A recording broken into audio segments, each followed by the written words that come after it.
Hello, and welcome back to the Sugar Mama podcast, where we talk about all things blood sugar. I'm Jennifer Harper, certified nutrition therapist and owner of Produce Health Nutrition. At Produce Health Nutrition, I offer individual programs for people who are interested in balancing their glucose, but they want to do it without the use of scary medications. I also offer corporate health and wellness programs so that companies can have happy, healthy, productive employees. If you'd like to learn more, please go to my website, and that is www.phncompany.com. Leave me your contact information. I'll contact you and we can get that started for you. We will be talking about a little known topic, and the topic is Advanced Glycation Endproducts. We're going to talk about what they are, how they form, what kind of dangers they pose. I'm going to give you some analogies to help you remember and get a good comprehension of what they are and remember what they do. I'm going to talk about my preferred testing and how to determine your age's level. So let's get started. Okay, so like I said, this is not a well-known topic. This is, unless you're like a doctor or a nutritionist or some kind of a health worker, you've never probably even heard of what advanced glycation endproducts are. And for the future, I just want to let you know, I'm going to be calling them AGEs because Advanced Glycation Endproducts stands AGE, right? And the title of this episode is AGEs Age Us. And it's true, they do. It's kind of a play on words, but it's not funny. It's not a funny topic. It's funny play on words, but not a funny topic. Anyway, so like I said, you've probably never heard of them. Most people haven't, unless you're some kind of a healthcare worker or nutritionist. So I would like to explain to you why they're so bad for our health. I'd like to help you get an idea of what they are. I'm going to give you the analogy of a lollipop that I'll describe in a few minutes. And I do want you to know, though, that the more sugar you ingest, the more ages you develop, because ages are directly from sugar. So keep listening for good motivation on how to balance your blood sugar. Okay, let's dive into it. So why? Why should I worry about this? Why should I worry about blood sugar? Well, I don't really like to do this. This isn't fun. This isn't interesting. Why should I even bother? Well, I think you should, because there's a lot of really important reasons for balancing your blood sugar. One of them is for safe insulin levels, because high levels of insulin can increase two of the most common deadly diseases in Western medicine, and that's heart disease and cancer. And that's because insulin can damage our genetic code, which means it can cause more proliferation of cancer cells. I'm going to go a little bit deeper into insulin in my next episode, number 5, and the title of that is Insulin Has Its Limits. So check that one out if you want to learn more about insulin. And another important reason for balancing your blood sugar is because it can actually damage brain cells in your hippocampus, which is this gland. Like if you were to intersect these little planes that I've drawn, then it helps you know where the hippocampus is. So the hippocampus is responsible for controlling cortisol supply and demand. Very important when somebody's especially dealing with stress or managing stress, or you use cortisol for a lot of reasons, but point is, you don't want that hippocampus damaged. It does a lot of other things too. It's not just about cortisol. It communicates with the brain and a lot of the organs in our body. So very important to keep that hippocampus healthy. And we do that. Part of the many ways we do that is making sure we have balanced blood sugar. So what's an age? What are these ages I'm talking about? I've referred to them. What exactly are they? Well, another name they go by is glycotoxins, or ages, or advanced glycation endproducts. And you know how if you spill like a juice or something or soda pop and it's sticky, it dries up a little bit, it's sticky. Well, sugar's sticky on the outside of us. It's also sticky on the inside of us. So when we ingest sugar or carbohydrates, it breaks down into sugar. These little molecules, they don't just float away, right? They float through our system, through our blood, and they stick to a lot of the things that are in our blood, like immune cells and lipoproteins and, definitely proteins, structural proteins especially. So when things stick to these molecules, these sugar molecules, other molecules stick to them. And that can be a problem because they create these tangles. And I know most people think, oh, and that blocks blood sugar or blood flow, right? No, it's really more a matter of these structure proteins. Our body makes proteins all the time to rebuild ourselves, and they're called structural proteins. And when they're on their way through the bloodstream to go fix, your skinned knee or your broken bone or your, whatever, broken hair or, everything, we're mostly proteins. When those structural proteins don't get to where they're going, the tissue that they were going to rebuild doesn't regenerate as well, doesn't regenerate if it doesn't get those structural proteins, and that can cause problems. So you don't want these tangles, these AGEs, advanced glycation end products, these AGEs tangles in your blood. And I'm going to give you an analogy that kind of helps you understand more about it, of a lollipop. I will. Okay, let's get into that.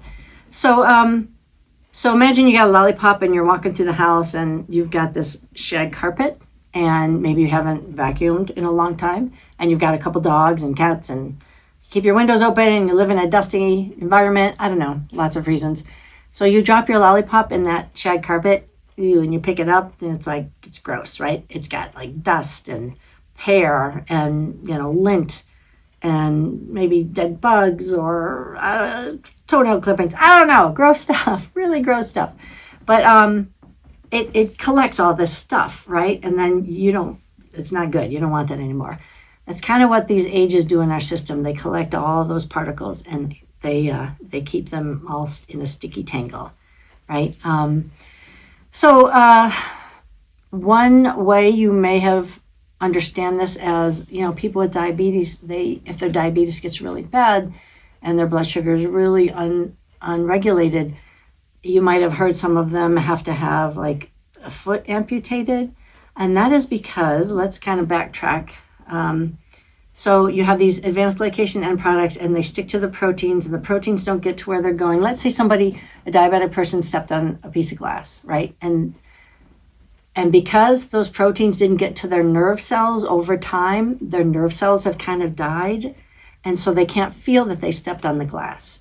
And so they don't know it. And if they don't know it, they're not going to clean. They may clean. Hopefully they'll clean their feet. But if they don't, it's an easy place for bacteria to get in. So maybe an infection starts. And because the nerve cells aren't working, they don't feel the infection. So the infection may go on for a while. And this happens in the feet a lot because we don't always examine our feet every day, right? So eventually this infection is going to lead to death of this tissue around where that glass went in. And it's going to have to, the tissue won't regenerate after it's rotted away like that. Ooh, I know it's kind of gross. It gets even grosser. But then when you've got, rotting tissue on a living being, it starts to turn into gangrene. And then once that sets in, the doctors are like, yeah, we got to just get rid of this because this can spread and this can be a very bad thing. So I know it's a terrible topic and it's a terrible thing. And that's why I'm talking about it. I don't like to talk about these kinds of terrible things, but I want you to understand, if you go back in that link, that by making decisions about what you ingest and how you live your life, you can affect your AGEs, which is going to affect your structural proteins, which can affect your nerves, which can affect your ability to regenerate yourself. So I know it seems like maybe a lot of jumps, but really it's about make good decisions so you don't get there. You don't want to be there. Nobody wants to be there. So listen to what I'm saying. Hopefully some things I say will resonate with you and you'll remember them and you'll go, okay, yeah, that's good motivation because I don't want to be there. Okay, so it's kind of the main big idea with AGEs, right? And why am I telling you this? It's because we don't always realize what we're doing. We're living our lives, we're busy, we're having to go to work, we're having to deal with family, we've got to deal with the environment. There's so many things that it's hard to keep track of all of them. And so it's easy to kind of let it slip away, and you don't really think about every single thing you're eating and every single thing you're doing and every single way you're managing stuff. And we can make mistakes. And especially if we don't know that we're making those mistakes, it's important that, for me, that you understand, not that you're making mistakes, but that you understand that what you could be doing could be sending you down a very, very dangerous path. And you just don't want to do that. So I'm hoping that you will learn some of these things. So you'll deepen your understanding what ages are, and it'll help remind you of why it's so important to try to live a healthier life. Okay? So another way of understanding this, I'm going to give you a quick analogy. So my sister's sister-in-law is a really sweet lady, and she's a chemist, and she's also a really great baker. And one time she said, baking is just like chemistry, it's just with edible ingredients. And I thought, I never thought of it that way, but yeah, okay. So we're going to use this metaphor of baking bread. You make the dough, right? Always messing with the microphone. You make the dough and you stick it in the hot oven, right? And the proteins in the dough and the sugar in the dough interact with the heat from the oven. It forms a chemical reaction, and it makes the crust on the dough. And you can't unbake crust. You can't unbake bread. You can't uncook an egg, right? That's an irreversible process. So you have to just if you want the crust gone, you cut it off, right? So understanding that glycation is not reversible. And just like on the bread that gets crusty and hard and scratchy, the little ages in our blood also are crusty and scratchy. So if they're flowing through your blood, and if you're, that's why they say sitting is so bad. You sit down and the blood has to bend around whatever, your knee or your ankle or your hip. The blood can hit up against the side of the artery wall and scratch it. And that's why if you have high blood pressure, it can hit even harder, potentially do damage, potentially leading to cardiovascular disease. So another reason to watch out for ages. How do we watch out for ages? We keep an eye on our blood sugar. So a lot of times, I'm going to talk about testing now, and a lot of people say they've had their glucose tested, it's fine, they're not worried about it. Yeah, I hope so. I really genuinely hope so. But you should know that the glucose test isn't a real good indication of your glucose level. And that's because your blood sugar can spike and drop dramatically for various reasons. And if you get tested so normally you get tested after like an 8-hour fast. So you've eaten dinner and you went to bed and you haven't eaten breakfast, your glucose can get so low that it falls beneath the healthy range. And when that happens, you become hypoglycemic in that moment. And then your body senses that, so it releases cortisol from your adrenal glands, and cortisol will pull stored sugar out of some cells to get it back into the general circulation of your body so the brain and the body can use that sugar.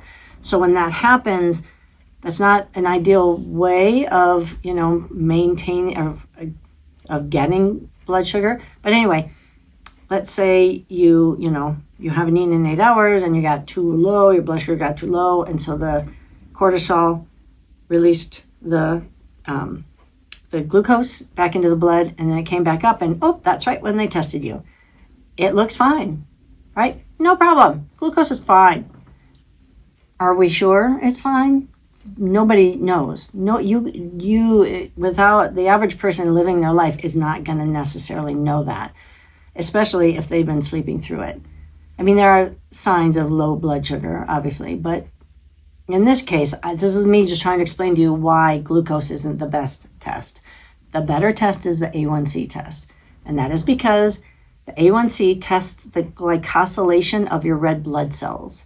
Your red blood cells live for 120 days, and so as they flow through the blood in those 3 months, they encounter the sugar molecules, they get glycosylated. and then they turn into what's called glycohemoglobin. And when you draw blood, they can look at that glycohemoglobin and see just how much sugar has glycosylated and turned your red blood cells into glycohemoglobin. That's the way they test A1C. A lot of people think it's just a test of my glucose over 3 months. It's actually a test of your AGEs over 3 months.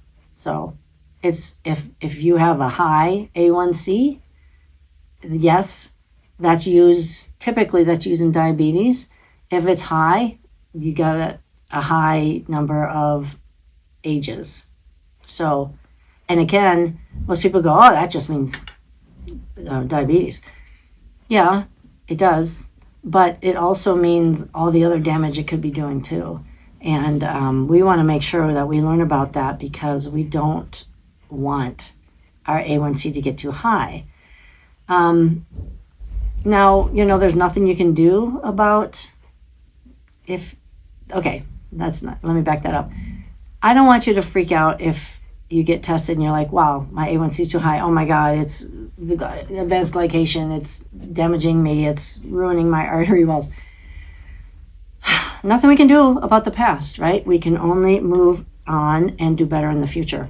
And the body can heal. So it is possible to recover if you give your body what it needs, right? If you start to make decisions that are going to help keep your balance and keep your glucose in a balanced range, if you get enough rest, if you get proper nutrition, lots of those kinds of things. So I'm telling you this not to scare you or anything. I just want you to make better decisions in the future so that your health doesn't end up in a bad place. It ends up in a good place. Okay, so it's not always about It's not always about what you eat, though. This is why the glucose can be unreliable. There are hormones at play like epinephrine and cortisol and thyroxine also can affect your blood sugar. These can influence the liver, and your liver is a major player in blood sugar. The liver also, fatty liver can also affect your glucose. Glucose affects the liver affects the glucose, back and forth. So if you have fatty liver, that's something to watch out for. Might want to get that, address that to help get your glucose back in a healthy range so that you can lower your AGEs. Also stress, when, like I said, when our blood sugar gets too low, our body secretes cortisol to pull the glycogen, the stored glucose, out of the storage so it can be used for all the cells in the brain. But also when you're stressed out and you need to run fast or fight hard really, really immediately, your adrenal glands also produce cortisol to give you that kind of energy, right? It's instant fuel for the cells. And so when we're under stress, we also get that cortisol. So I'm not going to go too much into that, but understanding that managing stress is a big part of blood sugar as well. A lot of people don't really know that one, or doesn't really, they don't put the two and two together on that one. So that is definitely one of the factors in blood sugar. Okay, let's summarize this. I'm going to summarize what I said. Number one, high glucose can result in high ages, right? By high, I mean a number of. Number two, ages are irreversible. They damage nerves, they damage cells, they damage tissue, they cause oxidation, they cause organ dysfunction if left to go, if this is ongoing. Number three, they can alter your DNA, which is linked to the development of cancer cells. There are tissues that are more susceptible to the ages, and that's going to be your brain, your eyes, the tissues of the cardiovascular system, also kidney cells, and then skin cells as well. They are more susceptible because they're longer living, and so the longer they live, the more susceptibility they have, the more exposure to the sugar. Number five, fasting glucose tests, not always the best test if you're interested in what your glucose is in your ages. Number six, the better test is A1C.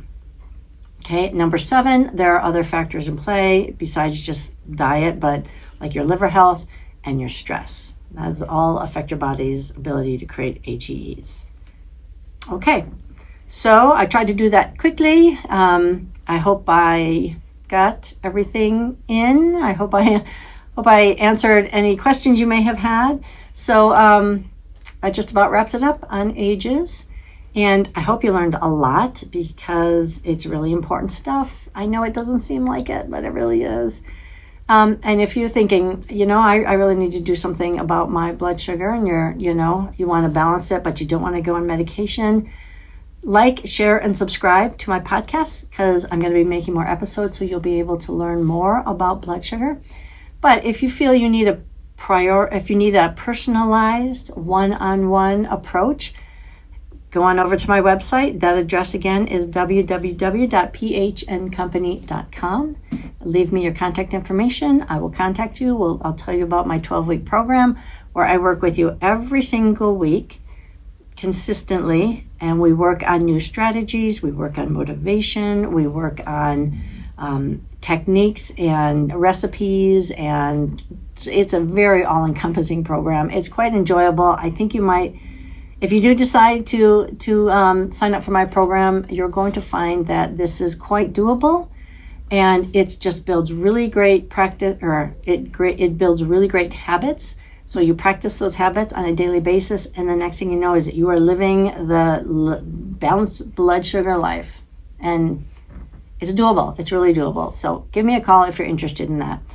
Of course, you can always find out more information from me and follow for tips and information on my socials like Instagram, LinkedIn, and Alignable. Okay. Thank you so much for tuning in to the Sugar Mama Show. Every little step takes you closer to a healthier you. So I'll see you on my next episode, where we get healthy, and wise together. Take care. Thank you. Jennifer Harper is a holistic nutrition therapist, master certified in the state of Colorado. Holistic nutritional therapists are not medical doctors and legally are prohibited from diagnosing, prescribing, or treating disease. Any information you receive from this podcast should not be assumed as medical treatment and should not replace any medical diagnoses, prescriptions, or treatments from your doctor. Consult with your physician before you try any new supplement or exercise routines.